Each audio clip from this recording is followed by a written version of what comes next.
नमस्कार दोस्त। तो आप कैसे हैं? उम्मीद करते हैं कि आप अच्छे होंगे, मस्त होंगे, तंदुरुस्त होंगे, एग्जाम पढ़ाई में अपनी पूरी तरह से व्यस्त होंगे। और आपको ये दिखाई दे रहा है क्या है? अवतल दर्पण। यहाँ पर लिखा है कि अवतल दर्पण में वस्तुओं की स्थिति और उसके प्रतिबिंब के बारे में हम लोग आज जानकारी प्राप्त करेंगे। और ये वीडियो जो है उन विद्यार्थियों के लिए है जो इस बार क्लास 10th के एग्जाम देने वाले हैं।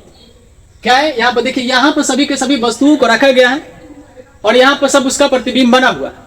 अब बात है कि एक ही बार में सब कंडीशन को याद कैसे रखें, क्योंकि आप तो एग्जाम हॉल में जाने वाले हैं और वहां पर तो आपको एक एक करके अब बनाने की वहां पर सुविधा नहीं मिलेगा। बना सकते हैं लेकिन टाइम को बर्बादी होगा। तो हम जो है 5 मिनट इस वीडियो को देखकर एक ही बार में सब कंडीशन को याद कैसे कर ले, आज उसके बारे में आप जो है बताने वाले हैं कि आप जो है याद उसको कैसे रखेंगे।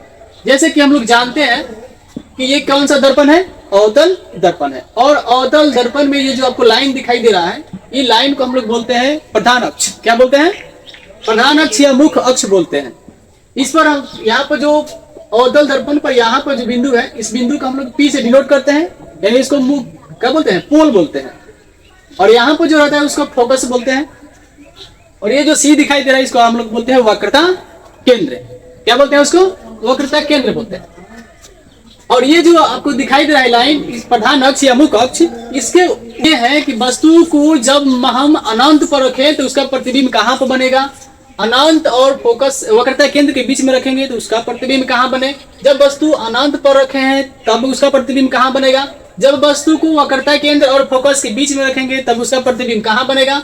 जब वस्तु को फोकस पर रखेंगे तो उसका प्रतिबिंब कहाँ पर बनेगा? जब वस्तु पोल और फोकस के बीच में रखेंगे तो उसका प्रतिबिंब कहाँ पर बनेगा? यही सबसे बड़ी बात है। और यहाँ पर जो है आपको एक ही बार में एक नजर में 6 कंडीशन याद कैसे रहे, क्योंकि हम लोग जानते हैं कि अवतल दर्पण में वस्तुओं की 6 स्थिति है और 6 स्थिति को एक बार में देखें और उसको याद कैसे रखें, ये बहुत बड़ी बात है। पर आप लोग 6 कंडीशन को अलग अलग बनाए होंगे, नो डाउट, आराम से आप लोग जानते होंगे।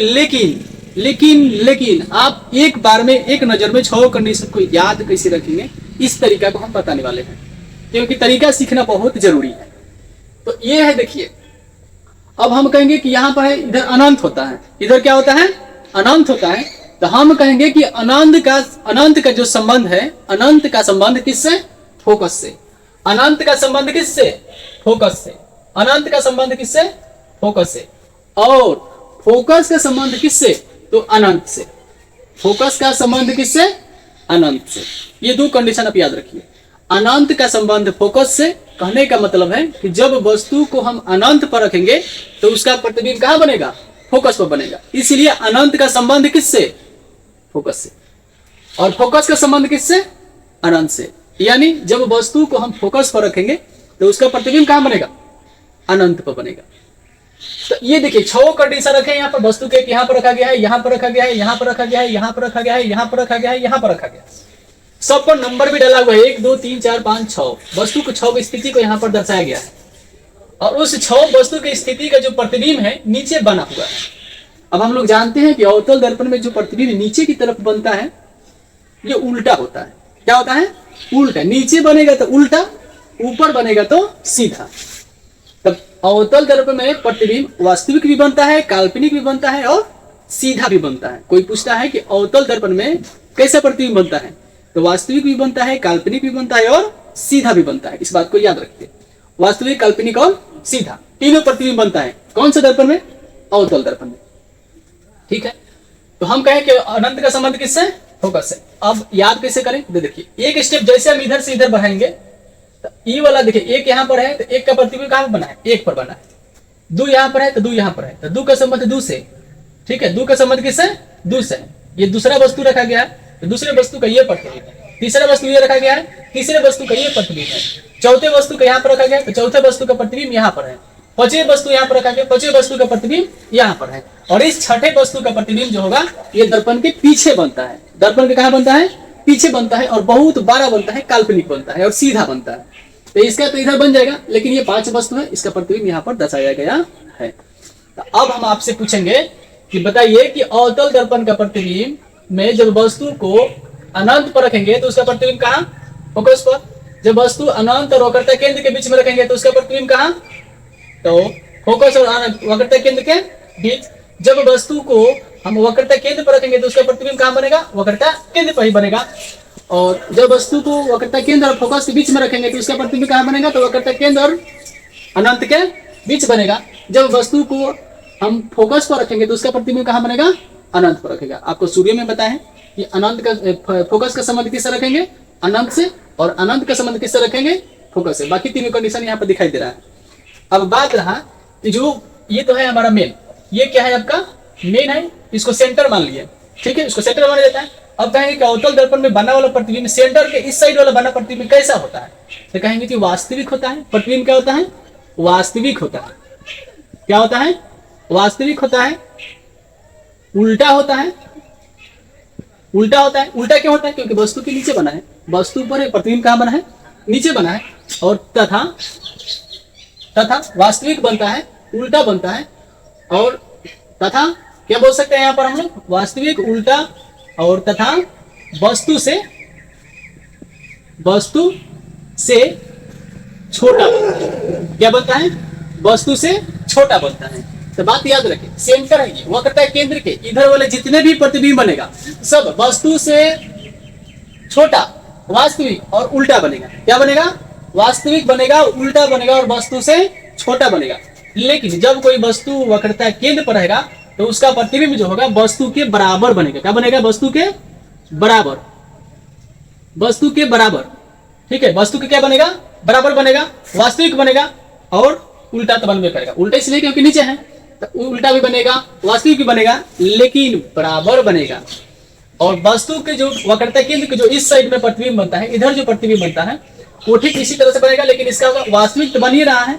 ये कहेंगे कि क्या है, वास्तविक बनता है, वास्तविक तथा उल्टा, उल्टा उल्टा तथा वस्तु से क्या बनता है, ये छोटा बनता है। वक्रता केंद्र के इधर वाले प्रतिबिंब वस्तु से छोटा बनता है, वक्रता केंद्र के प्रतिबिंब वस्तु से उधर वाले वस्तु से बड़ा बनता है। क्या बनता है, बड़ा बनता है, ठीक है। इधर छोटा बनता है, इधर बड़ा बनता है, बीच में बराबर बनता है। और बात रहे कि इसका प्रतिबिंब क्या बनेगा, तो इसका प्रतिबिंब जो होगा, इसका प्रतिबिंब वस्तु से बहुत बड़ा बनता है, इसको कहते हैं, ठीक है। और ये कैसा बनेगा, सीधा बनेगा। छठे नंबर का प्रतिबिंब जब वस्तु को फोकस और पोल के बीच में रखेंगे तो उसका प्रतिबिंब काल्पनिक बनेगा, वास्तविक बनेगा, काल्पनिक बनेगा, और उसके बाद वस्तु से बहुत बड़ा बनेगा और सीधा बनेगा। तो बात रहा कि अब इसको याद कैसे रखें, तो याद करने का वही तरीका है कि अनंत का संबंध फोकस से, फोकस का संबंध अनंत से। यानी जब वस्तु को अनंत पर रखेंगे उसका प्रतिबिंब फोकस पर बनेगा, जब वस्तु को फोकस पर रखेंगे उसका प्रतिबिंब अनंत पर बनेगा। अब एक बार कल्पना कीजिए, एकदम आराम से सोचिए कि जब देखिए इधर से एक कदम आगे बढ़ेंगे तो इधर से एक कदम पीछे बढ़ेंगे। इधर जितने हम देखें, इधर दर्पण के नजदीक में आ रहे हैं, वस्तु दर्पण के जैसे जैसे नजदीक में आएगा उसका प्रतिबिंब दर्पण से उतने दूर दूर पर जाएगा। तो हम कहेंगे कि वस्तु को जब अनंत पर रखते हैं तो उसका प्रतिबिंब कहाँ पर बनेगा, फोकस पर बनेगा। जब वस्तु को अनंत और फोकस के बीच में रखते हैं, अनंत और वक्रता केंद्र के बीच में रखते हैं तो उसका प्रतिबिंब कहाँ बनेगा, तो कहेंगे फोकस और वक्रता केंद्र के बीच बनेगा। जब वस्तु को हम वक्रता केंद्र पर रखेंगे तो प्रतिबिंब कहाँ बनेगा, तो वक्रता केंद्र पर ही बनेगा। जब वस्तु को वक्रता केंद्र और फोकस के बीच में रखेंगे तो उसका प्रतिबिंब कहाँ बनेगा, तो वक्रता केंद्र और अनंत के बीच बनेगा। जब वस्तु को फोकस पर रखेंगे तो प्रतिबिंब कहाँ बनेगा, अनंत पर बनेगा। और जब वस्तु को फोकस और पोल के बीच में रखेंगे तो उसका प्रतिबिंब कैसा बनेगा, तो उसका प्रतिबिंब काल्पनिक बनेगा और वस्तु से बहुत बड़ा बनेगा, सीधा बनेगा। काल्पनिक इसलिए बनेगा क्योंकि दर्पण के पीछे बन रहा है, काल्पनिक इसलिए है क्योंकि दर्पण के पीछे है। अब दर्पण के पीछे है तो काल्पनिक। देखिए काल्पनिक कहने का मतलब कि बहुत बड़ा, कोई कल्पना करता है तो छोटा कल्पना नहीं करता है। जैसे हम मने मने सोचते हैं किसी बारे में तो कल्पना भी करेंगे तो कल्पना कोई निगेटिव नहीं करता है, कोई गलत निगेटिव मतलब नहीं करता है प्रतिबिंब। क्या बोलते हैं, बात जो होगा एकदम कल्पना करेंगे तो कोई भी सोच लेंगे कि हमको ऐसे करना है, ऐसे करके ऐसे कर देना है, तो बहुत बड़ा सपना क्या होता है, बड़ा होता है, सपना बड़ा होता है। इसलिए इसका काल्पनिक प्रतिबिंब है, काल्पनिक सोच है हमारा, वास्तविक में उसको बदलने का प्रयास करते हैं क्योंकि हमारा एक सोच है। तो सोच कभी कोई छोटा रखता नहीं है। तो इसका प्रतिबिंब है छठे वस्तु का प्रतिबिंब वस्तु से पीछे बन रहा है और ये काल्पनिक बन रहा है। तो काल्पनिक बन रहा है, कल्पना सोचिए, कल्पना बड़ा होता है, हमेशा हम लोग बड़े सोचते हैं। तो काल्पनिक प्रतिबिंब दर्पण के पीछे बनेगा और वस्तु से बहुत बड़ा बनता है। तो उम्मीद करते हैं कि आप सबको ये जो बात है एकदम रियल में समझ में आया होगा। और फिर हम मिलेंगे नेक्स्ट अगले टॉपिक को लेकर। तब तक के लिए आपको बहुत बहुत धन्यवाद। Thank you, best of luck.